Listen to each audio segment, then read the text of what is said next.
It's dogfight time, but instead of Android versus Android, this time around, it's BlackBerry versus Android. How's it going, guys? I'm Aaron Baker from PhoneDog.com, and you guessed it, I got the BlackBerry Z10 up against the Google Nexus 4. This is as purely Google as you can get. This is obviously as purely BlackBerry as you can get. It's stock. It's pretty much awesome on both counts, at least the fanboys think so. And it's going head-to-head in a dogfight comparison. Which one's the best in terms of performance, specs, features, and all-around usability? It's part one of a dogfight battle, and it starts right now.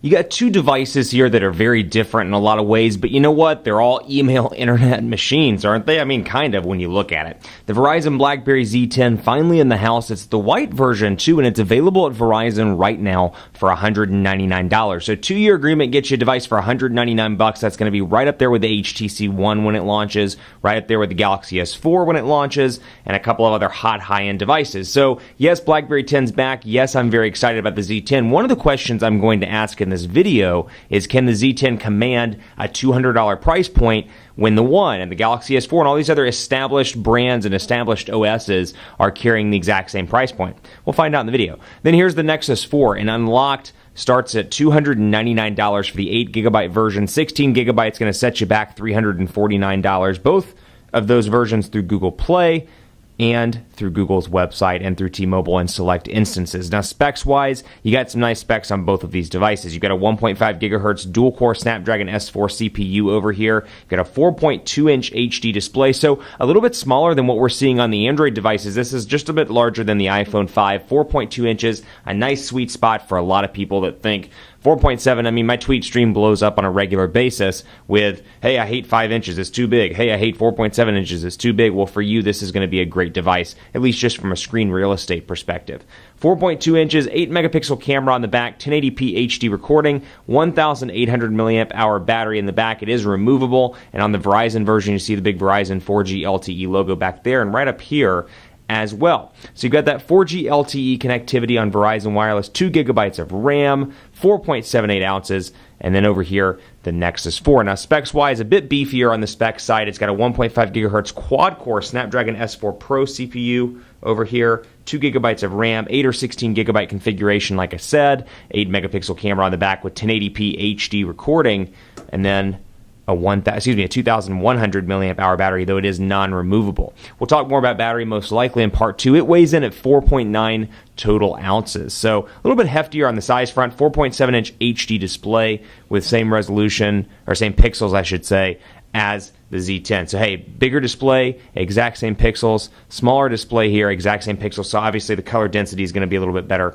over here on the BlackBerry Z10. So overall, from an image perspective, I would give a slight display edge to the Z10. But let's dive right into the dogfight. Before we go too far, special thanks to our partners at Best Buy Mobile for giving us devices like the Z10 and like the Nexus 4 for use in our One Paw Bandit giveaway, which is our free giveaway game on the site. When you walk into Best Buy Mobile, you'll walk out working. They'll get your email, your contacts, your web, BBM, all that stuff set up. So when you walk out the door, be it with BBM, be it with Nexus 4, Android 4.2, whatever version of Android or whatever device you get, you will walk out working and be ready to go. So here are the devices, very different, like I said, in a lot of different ways, and this one kind of preserves that industrial look and feel of BlackBerry. You've got your volume rocker on the side, along with a voice command key, whereas over here all you have is a power button.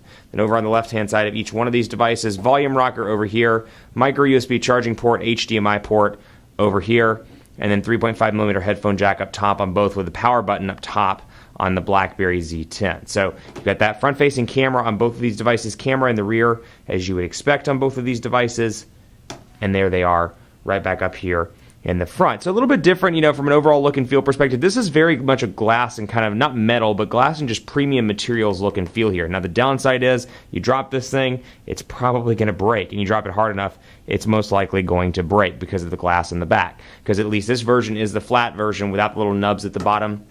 So when you drop it, it is straight onto the floor or straight onto the surface that you drop it on. Glass in the front here, obviously glass in the front here in front of the display, but a little bit more durable in terms of construction and overall feel over here. I feel like I could drop this device and it wouldn't break as easily as the Nexus 4. But again, just a hypothetical thing over here. Now, Android 4.2.2 over here, Jelly Bean, the latest version. It's a stock version as well, so no manufacturer installed user interfaces. Over here, BlackBerry 10 as well. So you got BlackBerry 10 over here. Fantastic look and feel. Can't beat your BlackBerry 10 OS on this device. So you know what? The Q10 is going to have it. The Z10 already has it. And it's a dramatic difference all around for BlackBerry. So you've got, of course, BBM over here, and the big key point, I should say, is a BlackBerry hub. So as you can see, it brings in hub, notifications, BBM, text messages, Gmail, all your kind of social media stuff and text messages and Gmail and hub and all that stuff, brings it right over here onto the left-hand side. So for example, I can see Gmail if I want to. I can scroll through and see everything in the hub, so I can see all these BBMs. I actually put the BBM pin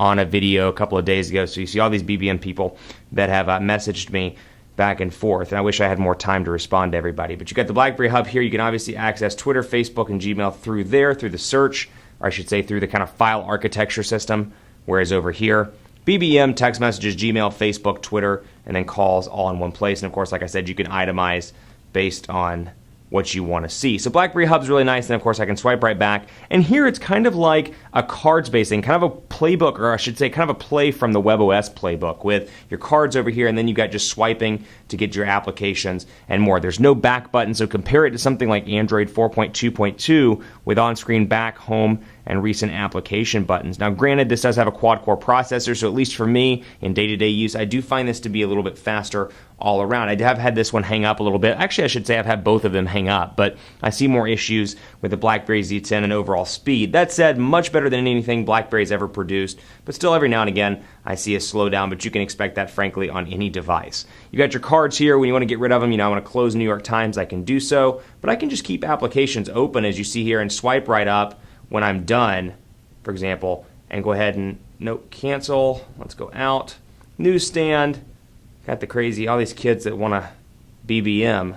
So you know what, we're going to roll through it in the video. So you can see here, agree, and we can roll right through and get your maps, for example. And I can have all my applications running in the background, so you can see right there. So Wall Street Journal opening up if I want to. And then out of the box over here, you do get some Verizon pre-installed applications. They can be removed. My Verizon Mobile, Backup Plus, Box, Connect to Dropbox, Print to Go, Smart Tags, a bunch of different BlackBerry stuff as well. And we'll talk more about kind of the revamped maps and all the stuff that BlackBerry 10 brings to the table. Now, over here, stock version of Android, and it's not a carrier-based device, so no carrier-installed applications. What you do get is all the different Google applications. Chrome out of the box, Currents out of the box, and then you get some other stuff. Google Plus integration, of course, Google Play Store integration, then you get Twitter, of course, which I've downloaded, and then more. So you get your apps and widgets right here. In 4.2.2, take a look at the Nexus 4 full review if you want to see what it does, but it brings a bunch of new stuff to the table, including this little feature I'm particularly fond of where I can swipe back and forth and easily access stuff without actually unlocking the device. So I want to see a preview of my text messages. I can look right here. And I'm not actually unlocking it. I'm just getting all this stuff from the menu itself. I find this widget to be particularly useful as well. It shows me the weather,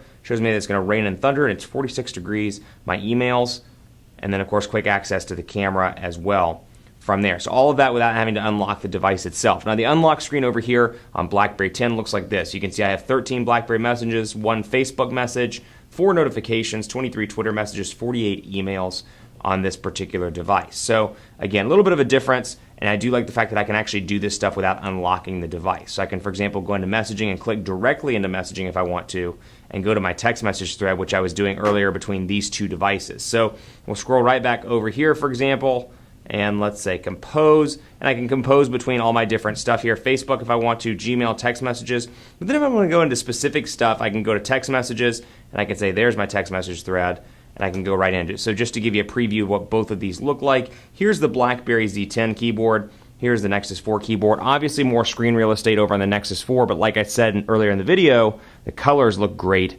over here on the Z10. Really a clean look, and of course portrait to landscape transitions, nice and easy, and definitely the best BlackBerry keyboard I've seen all around. So I can say the quick brown fox is happy that it is, and you can see the autocorrect. And also you're seeing words pop up, and you're probably thinking to yourself, what is this? Well, you know what? I can continue to go through and have it auto-predict night 2, and I just swipe up and it auto adds that word. So happy Wednesday night to be delivered. Over here, portrait and landscape, nice and quick. Again, stock version of Android, and this is the Android 4.2 keyboard, which does have a swipe-like mechanism built in, but I can use hunting and pecking if I want to. Quick Brown Fox is happy that it is Wednesday. Jerry there, the Quick Brown Fox, is happy that it's Wednesday. But again, swipe-like functionality if you want to use that, and of course you can turn that off if you see fit. Stay tuned for part 2. We'll talk about web browsing, speed tests, and more. It's a BlackBerry 10 versus Android, Z10 versus Nexus 4 dogfight battle, and it will continue after the break in part 2.